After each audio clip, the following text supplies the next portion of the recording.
আমাদের ভাই বোনেরা, আবারও সবাইকে আসসালামু আলাইকুম ওয়া রাহমাতুল্লাহি ওয়া বারাকাতুহু। আপনারা আমরা আজকে আমাদের যে দাবি নিয়ে এসেছি, আমাদের চাকরি, 10ম গ্রেডের চাকরি, জুনিয়র ইন্সট্রাক্টরের চাকরি, সেইটা শুধুমাত্র ডিপ্লোমা ইঞ্জিনিয়ারদের জন্য। এই চাকরির দিকে যদি কেউ কারো হাত বাড়ায়, সেই হাত কিভাবে ভেঙে দিতে হয় আমরা জানি। আমরা কোনো প্রকার অবৈধদের আমাদের ক্যাম্পাসে ঠাঁই দিব না।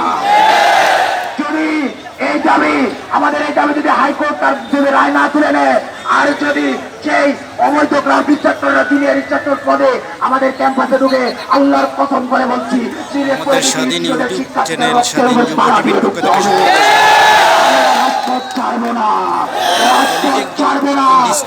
বিভিন্ন দাবি দাওয়া নিয়ে সিলেট জেলা প্রশাসকের কার্যালয়ের সামনে এক প্রতিবাদ ও প্রতিবাদে সমবেত হয়েছে ছাত্রছাত্রীবৃন্দ।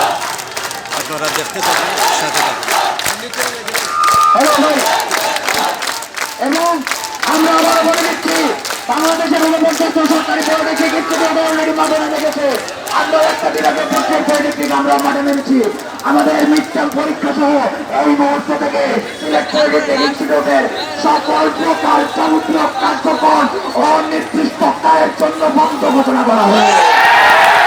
আমরা কেউ ক্যাম্পাসে যাবো না যে পর্যন্ত না এই রায় হাইকোর্ট না তুলছে, কলম হাতে তুলব না। আমরা হাইকোর্টকে বলে দিচ্ছি, আপনারা আমাদেরকে কলমের হাতে অস্ত্র তুলতে বাধ্য করবেন না।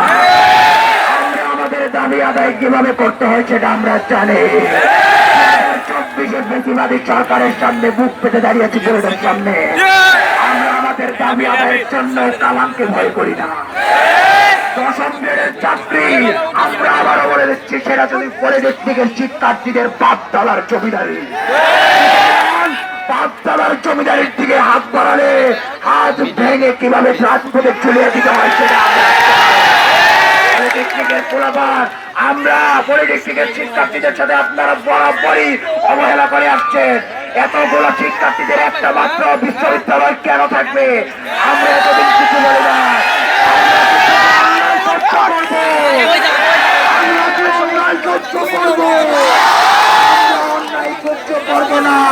অন্যায়ের দিন শেষ, রুখে দাঁড়াবে বাংলাদেশ।